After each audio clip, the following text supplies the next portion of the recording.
1952 से लेकर 2024 तक सुप्रीम कोर्ट के वो फैसले जिसके बाद भारतीय लोकतंत्र की नींव हुई और भी मजबूत। देश में लोकसभा चुनाव जारी है। पहले दौर का मतदान 19 अप्रैल को हो चुका है।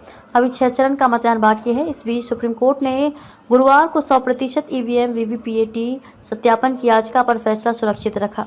इसके साथ ही शीर्ष अदालत ने ईवीएम में अपना विश्वास दोहराया। ये 72 साल पुराने अदालती हस्तक्षेपों की लंबी सूची में एक नया फैसला है।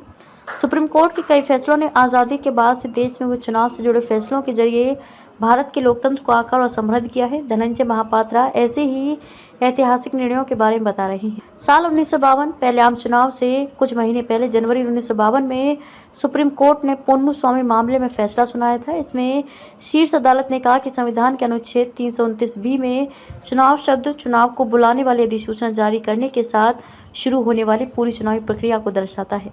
शीर्ष अदालत ने कहा था कि चुनावी प्रक्रिया एक बार शुरू होने के बाद किसी भी मध्यस्थ चरण में कोर्ट की तरफ से हस्तक्षेप नहीं किया जा सकता है। परिणाम स्वरूप एक पीड़ित उम्मीदवार परिणामों की घोषणा के बाद केवल चुनाव याचिका के माध्यम से चुनाव विसंगतियों को चुनौती दे सकता है। साल 1971 उस समय 1969 में कांग्रेस विभाजित हो गई थी। जगजीवन राम और एस नजलिंगप्पा के नेतृत्व वाले गुटों ने पार्टी के नाम पर दावा किया। ऐसे में चुनाव आयोग ईसी ने यह देखते हुए जगजीवन राम गुट के पक्ष में फैसला सुनाया कि उन्हें कांग्रेस सांसदों, विधायकों और प्रतिनिधियों का बहुमत समर्थन प्राप्त था। बाद में सादिक अली मामले 1971 में सुप्रीम कोर्ट ने चुनाव आयोग की कार्यप्रणाली को बरकरार रखा। उस समय ये पता लगाने में स्पष्ट कठिनाइयां थी कि प्राथमिक सदस्य कौन थे और उनकी इच्छाओं का पता लगाने में ये वैध रूप से माना जा सकता है कि अखिल भारतीय कांग्रेस कमेटी के सदस्य और प्रतिनिधियों ने कुल मिलाकर प्राथमिक सदस्यों के विचारों को प्रतिबिंबित किया। चुनाव आयोग ने हाल ही में शिवसेना और एनसीपी में हुए विभाजन पर उसी आधार पर फैसला सुनाया जिस आधार पर उसने 1969 के कांग्रेस मामले में दिया था। साल 1975 12 जून 1975 को इलाहाबाद हाई कोर्ट ने प्रधानमंत्री इंदिरा गांधी का रायबरेली से चुनाव रद्द कर दिया।